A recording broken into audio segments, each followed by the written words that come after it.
મુદ્દાઓની વાત કરવી છે ત્યારે સૌથી પહેલા આર્થિક રીતે કેવું રહેશે વર્ષ તેની વાત કરવી છે, પણ જો સૌથી પહેલા આપણે એક ઓવરવ્યૂ લઈ લઈએ.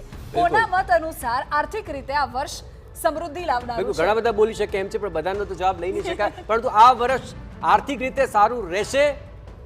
હા કે ના? હામાં કેટલા કે છે? હામાં કેટલા છે? 1 2 3 4 5 6. ઓકે, 60-40 નો રેશિયો છે, એટલે એમ તો બરાબરની ટક્કર છે. ઓકે, તો પહેલા હાથી જ શરૂઆત કરી. ઓકે, એપી કૃષ્ણ પદ્ધતિ પ્રમાણે મેં જોયું કે ગુરુ જે છે એ પોતાના ત્રીજા અને બીજા બંને ભાવને કન્સિડર કરી રહ્યું છે, એટલે એના કારણે ગુરુના કારણે ઘણું સારું રિઝલ્ટ આપણને જોવા મળશે. હાર્દિકભાઈ, આખરે કયું કારણ એવું છે કે જેને કારણે આ વર્ષ ખૂબ સારું રહેશે આર્થિક રીતે? ભારતની જે જન્મકુંડલી છે એ જન્મકુંડલીની અંદર જ્યુપિટર જ્યારે 4th હાઉસની અંદર હશે ત્યારે ભારત વર્ષ માટે આર્થિક વર્ષ ખૂબ જ સારું રહેશે. હા, એ અલગ વસ્તુ છે કે સ્કેન્ડલ્સ ને બધું બહાર આવશે, પરંતુ આર્થિક રીતે સારું રહેશે. બિલકુલ. આ સિવાય બીજા કોઈ કારણ છે હા પાડવાના? આ સિવાય બીજું કોઈ કારણ? હા, જો અગર ન્યુમરોલોજી પ્રમાણે જોવા જવું, શનિ, મંગળ અને ગુરુ આ ત્રણેયને જ્યારે હું કન્સિડર કરું તો ગુરુ અને શનિ સારા પોતાના સાનુકૂળ નક્ષત્રમાં જઈ રહ્યા છે. સાથે સાથે શનિ મહારાજ છે એ મીન રાશિમાં પરિવર્તન થઈ રહ્યા છે, તો એ એક સારો આપણને એક સારી દિશા સૂચક છે. અને ઓવરઓલ આ શનિ, ગુરુ અને મંગળ પોતાના સાનુકૂળ નક્ષત્રમાં હોવાને કારણે ખૂબ સારું ફળ આપી જશે. અચ્છા, ના કોણે પાડી હતી? કોણે ના વાળા છે? કોણે ના કોણ છે? અચ્છા, એક નાનો જવાબ. અચ્છા, હર્ષવર્ધન પાસે પૂછી લો. આપ જોશો તો આ વખતે ગુરુજી જે છે તો ઇન્ટરનેશનલ લેવલે જ્યારે આપત્તિ અને યુદ્ધ આવશે તો શેર માર્કેટમાં બહુ મોટી ઉછલ-પાછલ થશે. એ ઉછલ-પાછલમાં ઘણા બધાના શેર માર્કેટમાં નાખેલા પૈસા એ ડૂબશે. ઓકે, 50-50 નો ચાન્સ ઉન્નતિબેન કહી રહ્યા હતા, એમાં કયા કારણો છે? હા જયેશભાઈ, જેમ ભાઈએ કહ્યું એ પ્રમાણે ગુરુ અતિચારી અને શનિ મીન રાશિમાં, તો આ બંને બેડ ઇફેક્ટ આપશે. બિલકુલ. અભિમન્યુભાઈ કહી રહ્યા છે કે આખરે અભિમન્યુભાઈ એ સમજાવો કે અહીં જે શેર માર્કેટ છે, રિયલ એસ્ટેટ છે, જ્યાં જ્યાં પણ આર્થિક રીતે ક્યાં સંભાળવા જેવું રહેશે? તમે અંક ગણિત જુઓ તો પાછળના ડિજિટને આપણે જોઈન્ટ કરીએ 2025ના તો 5 ને 2 7 થાય, અને 7 તમને બહુ જ ધન અપાવી શકે, બરાબર, બહુ સારું ધન અપાવે છે. પણ જ્યારે સપ્ટેમ્બર પતી જશે અથવા સપ્ટેમ્બર સ્ટાર્ટ થશે ત્યારે બહુ મોટા ક્રાઇસિસ આવી શકે છે, આવે છે, શેરબજારમાં આવશે જ. હા, અને પશ્ચિમી દેશોની વચ્ચે ભયંકર યુદ્ધો પણ થશે, બરાબર છે, અને મધ્ય પૃથ્વીમાં પણ યુદ્ધોની સંભાવના છે, કારણ કે 100% થશે જ, કારણ કે ક્રોધનો જે કારક છે મંગળ છે.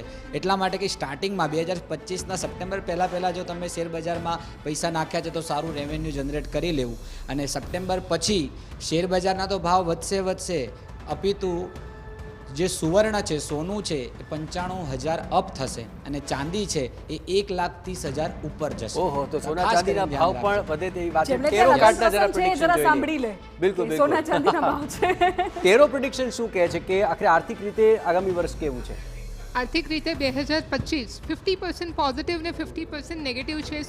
સિઝોફેનિયાનું કાર્ડ આવ્યું છે, જેમાં એ દર્શાવે છે કે જ્યારે ડિસિઝન ડિટર્મિનેશન સાથે લેવામાં આવે તો ડેફિનેટલી આ વર્ષ સક્સેસફુલ છે, અને 10 દિશામાંથી પોઝિટિવ એનર્જી આવી રહી છે.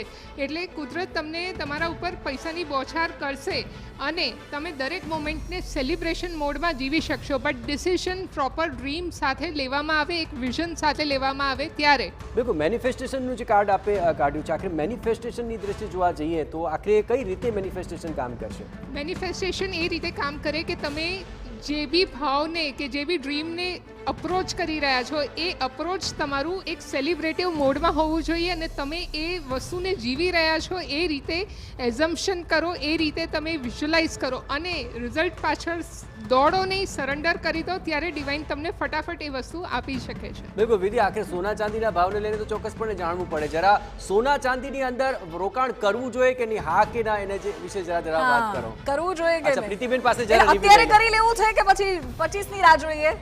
અત્યારે કરી લેવું. અચ્છા, જાણી લો પ્રીતિબેન, પછી કિરણબેન પાસે આવું. 2025માં ગ્રહોને પણ જોતા અને અંકશાસ્ત્ર પ્રમાણે જોતા આપણે સેન્સેક્સ ઊંચું જશે મે મહિના પછી, અને ગોલ્ડના ભાવ ત્યાં સ્થિર થઈ જશે, ચાંદી અપ જશે. પણ એસઆઈપીવાળા જે લોકો છે, જે લોકોએ અત્યારથી એસઆઈપીમાં રોકાણ કર્યું છે, એ લોકોની બલ્લે થઈ જશે. જબરજસ્ત ફાયદો એસઆઈપીવાળાને થશે, બાકી બીજા બધા લોકોને બેલેન્સ રહેશે. અને ગોલ્ડવાળાને અત્યારે બધા ચર્ચામાં આવે છે ગોલ્ડ, પણ તમે જોજો મે અને જૂન મહિનામાં ગોલ્ડ જ્યાં હશે ને ત્યાં સ્થિર થઈ જશે, એનાથી પછી આગળ નહીં વધે. પણ એસઆઈપી વાળા અને સેન્સેક્સ વાળાઓને બિલકુલ, તો એસઆઈપી ની અંદર રોકાણ કરવું જોઈએ. કિરણબેન, આપ શું કહી રહ્યા છો? એસઆઈપીની અંદર તો રોકાણ કરવાનું જ છે, પણ ચાંદીમાં વધારે રોકાણ કરજો, કેમ કે ચંદ્ર અને મંગળની યુતિ બહુ ઓછી જોવામાં મળે છે. 2025માં બે વાર આવે છે સાહેબ. બિલકુલ, એટલે બહુ જ સારું રહેશે. મંગળ અને ચંદ્ર બે ભેગા થશે તો તમારા જીવનમાં ચાંદી લઈ આવશે. બરાબર, એટલે બધું ડબલ થઈ આર્થિક જવાનું છે એનો મતલબ એવો થયો. આર્થિક રીતે તો બહુ જ સારું રહેશે. ચંદ્ર બિલકુલ. મંગળની અચ્છા, યુતિ થશે. શેર બજારમાં રોકાણ કરવા વાળા આપણને હજારો લોકો, લાખો લોકો જોઈ રહ્યા છે અને તમારું પ્રિડિક્શન દર વખતે સાચું પડે છે. એટલે જરા એ લોકો અત્યારે ધ્યાનથી સાંભળી રહ્યા છે તમને. કરવું કે નહીં કરવું, તો કયા મહિનામાં કરવું? તો શેર બજારની વાત કરીએ ને તો શેર બજાર માટે આ વર્ષ બહુ ઉતાર ચઢાવ છે. એમાં એપ્રિલ, મે અને જૂનમાં મોટો ઉતાર ચઢાવ જોવા મળે, એટલે મોટા ઉછાળા પણ જોવા મળે, પછી ઉછાળા સમી જાય. એકંદરે આ શેર બજાર 2025માં સતત માર્કેટ પર જેનું ધ્યાન હોય એવા લોકોએ કરવું અને નાના પાયે અને સલાહ સૂચન ગણતરી મુજબ કરવું હિતાવહ છે.